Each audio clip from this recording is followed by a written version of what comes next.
না, এই স্কুল দেয়নি, দেবে না বলে এবার কোনো অনুষ্ঠান করতে পারবে না, দেবে না। ছেলেদেরকে কি খাওয়ানো,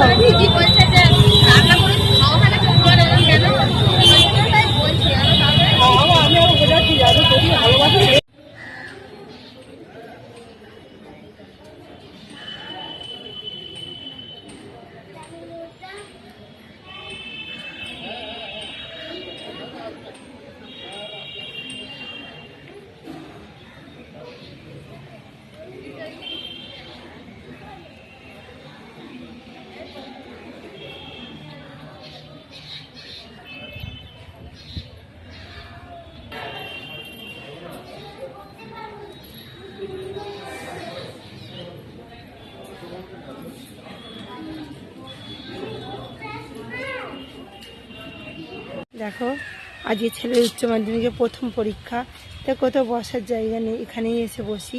আর পিছনে সর্বমঙ্গলা মন্দির, আর চারিদিকে ভিউটা তোমাদের একটু দেখাই। কত ফুল, নানা রকমের ফুল গাছ লাগিয়েছে, দেখতেও খুব সুন্দর লাগছে। সর্ষে গাছ লাগিয়েছে, চারিদিকে ভিউটা দেখো, আশা করছি তোমাদের ভালো লাগবে। ওদিকে ডালিয়া, আর একটু সামনে দিয়ে দেখাই ডালিয়া ফুলগুলো, দারুণ দেখতে লাগছে ডালিয়া ফুলগুলো। ঘিরে দিয়েছে, ভেতরে ঢোকা যাবে না। আর সর্ষে গাছ দেখো, এদিকে কত বড় বড় ডালিয়া ফুল, দারুণ দেখতে লাগছে ফুলগুলো। এইদিকে কিছু গাছ লাগায়নি, সব যা লাগিয়েছে এদিকে। আর পরীক্ষা এখনো অনেকক্ষণ দেরি আছে, ওই জন্য একটু ঘুরে ঘুরে ঘুরছি। আর বন্ধুরা এখনো বসে আছে, সহজে তখন কারোর সাথে দেখা হয়, সাক্ষাৎ হয় না, এই পরীক্ষার জন্যই দেখা হয়। দেখো এই ফুলগুলোও কত সুন্দর, চারিদিকে ফুল গাছ, গোটাটাই ফুল লাগিয়েছে। এদিকেও দেখো,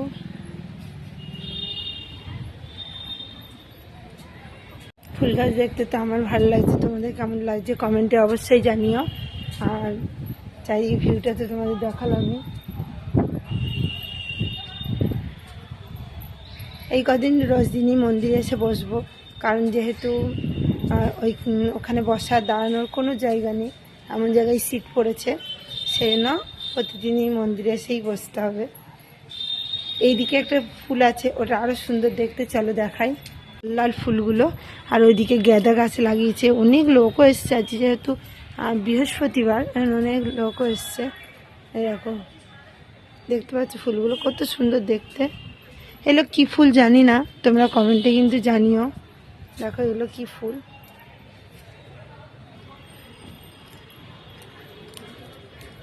ঘোরা হয়ে গেল। এদিকে দেখা একটা ষাঁড় গরু দাঁড়িয়ে, আর এদিকে মন্দিরের এটা।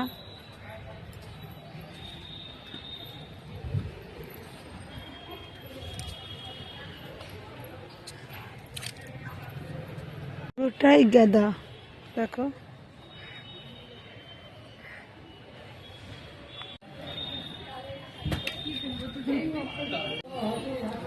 নাম্বার দাও।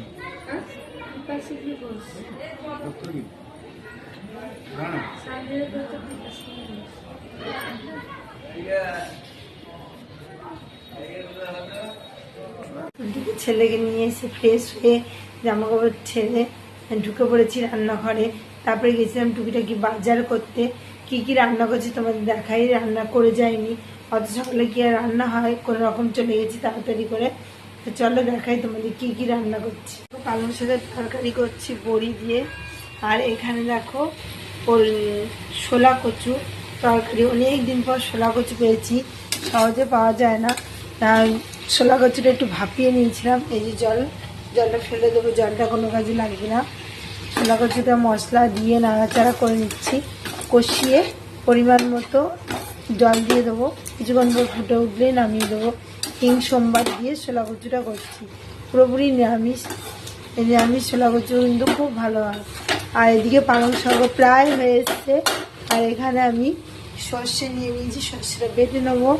এটা হবে ভোলা মাছের ঝাল, সেটা সর্ষে নিয়ে নিয়েছি। এরকম আলু সর্ষে সিদ্ধ হয়ে গেছে খুব সুন্দরভাবে। একটু আঁচটা বাড়িয়ে ঝটপট করে নিলেই কিন্তু পালং শাক রেডি হয়ে যাবে। 2 রান্না চাপিয়েছি, যেহেতু অনেকটা বেলা হয়ে গেছে। কারণ দুজনের রান্নাটা সেরে নিচ্ছি। এটা দেখো কষানো আমার প্রায় কমপ্লিট। আমি এর মধ্যে পরিমাণ মতো জল দিয়ে দেবো। জলটা নিয়ে নিয়েছি। আজকে ভিডিওটা আশা করছি বন্ধুরা ভালো লাগবে। ছেলের প্রথম পরীক্ষার দিন, এই বসার কোনো জায়গা নেই, ওই জন্য ঠাকুরের মন্দিরে গিয়ে প্রতিদিনই তাই করবো। আমি লাস্ট পরীক্ষা অবধি ওই মন্দিরেই বসে থাকবো। দেখো পরিমাণ মতো আমি জল দিয়ে দিয়েছি, এবার ফুটো। আর এটাও নামিয়ে নেবো। নামিয়ে তার আগে সর্ষে বেটে নেবো আমি।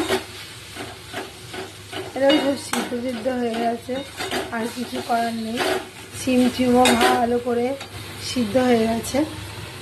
তাই চলো সর্ষেটা ঝটপট করে বেটে নিই। মশলা করছে তরকারি আমার হয়ে গেছে। এতে নামাবার আগে একটু গরম মশলা ছিটিয়ে দিয়ে, আর এদিকে ভোলা মাছের ঝাল চাপিয়ে দিয়েছি সর্ষে বাটা দিয়ে। আর নুন, হলুদ, লঙ্কার গুঁড়ো আর সর্ষে বাটা এই দিয়ে চাপিয়ে দিয়েছি। তো চলো এটা হতে থাক। তো বাসন যে কটা জমেছে সে কটা মেজে ফেলি। আমার ভোলা মাছের ঝালও হয়ে গেছে। এবার ঝটপট করে বাসনগুলো মেজে নেবো। আর এখানে তো ভাতও রেডি। চলো সব কাজ ছেড়ে আবার আসছি। বন্ধুরা আজ মতো ভিডিও আমি এখানে রাখছি। আমার ভিডিও যদি ভালো লেগে থাকে অবশ্যই চ্যানেলটা সাবস্ক্রাইব করবে, লাইক কমেন্ট শেয়ার করতে বলো না। কাল আবার নতুন ভিডিও নিয়ে খুব শিখিয়ে আসি। তা সুস্থ থেকো, ভালো থেকো, সবাইকে ভালো থেকো। কত বাসন জমেছে রাতের খাবারে তোমার দেখাই চলি।